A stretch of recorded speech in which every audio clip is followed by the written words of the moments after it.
పూరా local. Welcome to పూరా local. Bihar assembly ఎన్నికల వ్యవహారంలోని ఓ అంశంలో తన నిర్ణయాన్ని వ్యక్తపరిచిన ఎన్నికల సంఘం దాన్ని సమర్థించుకుంది.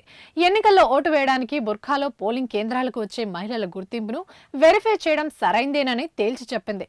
ఆ నిర్ణయం వెనక్కి తీసుకోవాలంటూ ప్రతిపక్షాలు చేస్తున్న డిమాండ్కు ఈసీ స్పందించింది. ఓటు వేయడానికి బుర్ఖా వేసుకుని వచ్చే మహిళల గుర్తింపును వెరిఫై చేయడం ఇప్పటి నిర్ణయం కాదని టీఎన్ శేషన్ సీఈసీగా ఉన్నప్పుడే ఈ నిర్ణయం తీసుకున్నారని గుర్తు చేసింది. బుర్ఖా వేసుకున్న మహిళల గౌరవానికి, ప్రైవసీకి ఎలాంటి భంగం కలగకుండా వారి గుర్తింపును వెరిఫై చేయాలని 1994 అక్టోబర్ 21న ఈసీ గైడ్లైన్స్ విడుదల చేసింది. అందుకోసం పోలింగ్ స్టేషన్లలో ప్రత్యేక ఏర్పాట్లు చేయాలని అధికారులను ఆదేశించింది. అదే నిర్ణయాన్ని ఇప్పుడు బీహార్ అసెంబ్లీ ఎన్నికల్లో అమలు చేయబోతున్నామని స్పష్టం చేసింది ఈసీ.